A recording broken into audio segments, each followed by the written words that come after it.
À 5h du matin, Oyan n'appartient qu'à elle. Pas de foule, juste la vapeur des bols chauds. Un plat qu'on ne trouve nulle part ailleurs. Le kaolo n'existe qu'ici. Nulle part ailleurs en Asie du Sud-Est, on part dans Oyan endormi avant que les ruelles s'éveillent. Incarné sur la mémoire culinaire d'une ville hors du temps. Au marché central, les étals de kaolo s'allument avant le soleil. On remonte jusqu'au puits Balé, source secrète des nouilles. Le quai Bagdang et ses lanternes de soie encore allumées. Et la maison Phong Kong, 3 siècles de mémoire dans la pierre. Le marché central à 5h. Des bols fumants posés sur des tables basses. Des nouilles épaisses et cendreuses, d'une texture sans équivalent en Asie. Du porc braisé laqué, des herbes fraîches, quelques crackers croustillants. Pas de bouillon, le plat est sec, concentré, chaque bouchée dense en saveur. Les habitués arrivent tôt. Un tabouret, un bol, la quiétude du petit matin. La patronne sert sans un mot, geste précis, rodé depuis des décennies. C'est l'adresse que les habitants gardent jalousement pour eux. Ici, pas de menu anglais, pas d'enseigne lumineuse.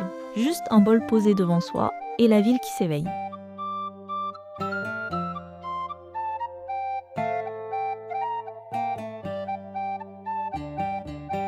Le secret du kaolo tient dans un puits Cham vieux de plusieurs siècles. C'est l'eau du puits Balé qui donne aux nouilles leur couleur et leur caractère. Dans l'atelier familial, la pâte est pétrie à la main, comme depuis toujours. Les nouilles sèchent au soleil sur de longs bambous devant la maison. Une recette transmise de mère en fille, sans jamais avoir été couchée sur papier. On dit que si le puits venait à s'assécher, le kaolo disparaîtrait avec lui. Ce puits Cham, on le reconnaît à sa margelle usée par les siècles. L'eau remonte froide et claire dans un seau de bois patiné. Ici, la géographie est une recette à part entière.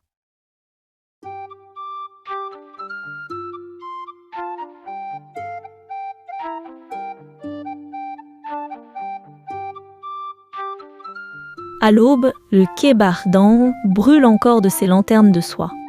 Les lanternes se reflètent sur l'eau noire et immobile de la rivière Tubone. Des sampans dorment le long du quai, enveloppés d'une brume légère. Les maisons aux façades jaunes bordent la ruelle dans une douceur de coton.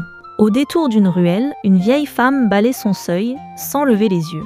C'est dans ces instants-là que Oyan ressemble à ce qu'elle a toujours été. Pas un selfie, pas une boutique ouverte, juste la ville. Le temps semble suspendu entre la nuit et le matin qui vient. C'est pour ces instants de grâce qu'on se lève avant l'aurore.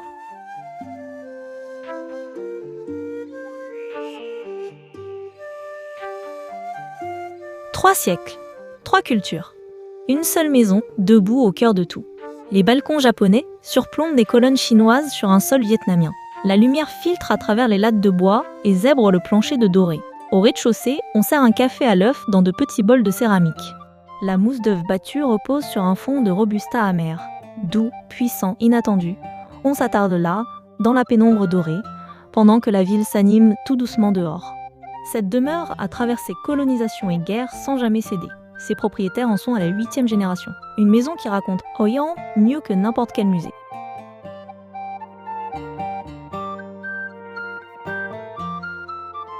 Pour vivre Oisan avant la foule, il faut se lever avant 6h du matin.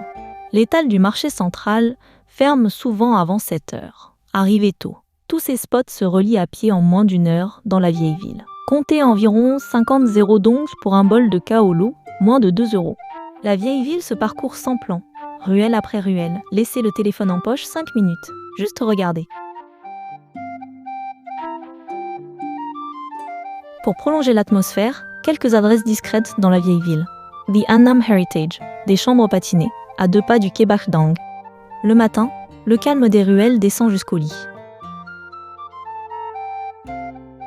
Oyan Chic Hotel, élégant, posé, à 5 minutes à pied de tout. Piscine intérieure, petit déjeuner servi dans une cour arborée, une base idéale pour repartir flâner dès l'aurore. Oyan se mérite à l'aube, c'est là que la ville se révèle vraiment. Un bol fumant, une lanterne qui tremble, une maison debout depuis 300 ans. Vadrouille Expérience, un nouveau carnet chaque semaine. Si cette vidéo t'a donné envie de partir, rejoins-nous. Le prochain voyage t'attend déjà, quelque part dans le monde.